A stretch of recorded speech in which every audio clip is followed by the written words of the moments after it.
அப்படியே கீழே இருக்கிறவன் மேலே உயர்ந்தாலும் பார்த்து கொண்டு சும்மா இருக்க முடியல மனசால். பத்தியா இப்போ வந்தவங்க எப்படி போயிட்டாங்க? நாங்கள் எவ்வளோ காலமாக இருக்கிறோம்? சபையில் மட்டும் சொல்லலை, இது குடும்பத்திலே நடக்கும்.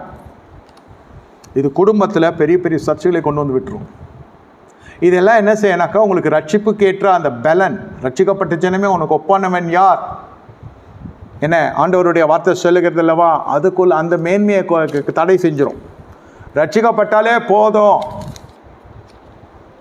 என்ன அவர்களுடைய வாழ்க்கை வேறு விதமாக காணப்படும் என்று வேதம் சொல்லுகிறது. ரட்சிக்கப்பட்ட ஜனமே உனக்கு ஒப்பானவன் யார், உனக்கு ஒப்பானவன் யார்?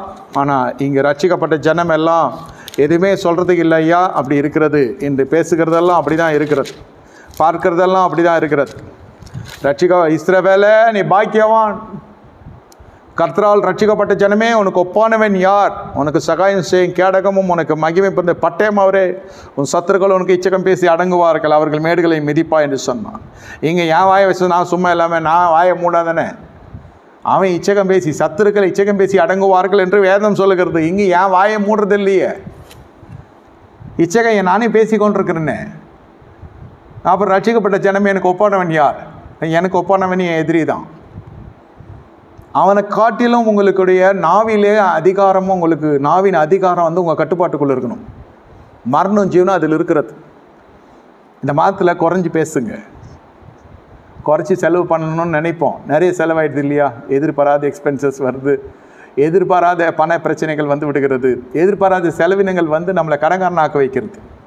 ஒவ்வொரு மாதம் ஒவ்வொரு பிரச்சனை வந்து விடுகிறது. நான் எவ்வளோ கட்டுப்படுத்தி வாழ்கிறேன், இதெல்லாம் கடன் வாங்கக்கூடாதுன்னு போதித்த பிறகு நடக்கிற காரியம்.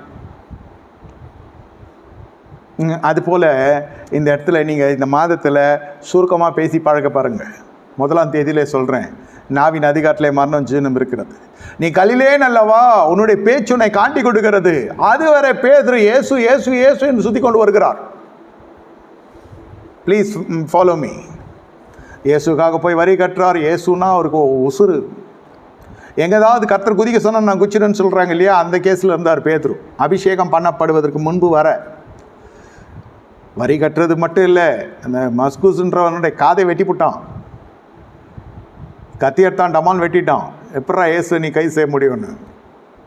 என்னையா இது நடக்குது, இயேசுன்னு கூட்டமா, இது தீவிரவாதி கூட்டமா என்று சொல்கிற அளவுக்கு ஆயிடுச்சு. அதை வேற ஒட்ட வச்சு கர்த்தர் கடைசியாக அற்புதம் செஞ்சுட்டு அவர் போகிறார்.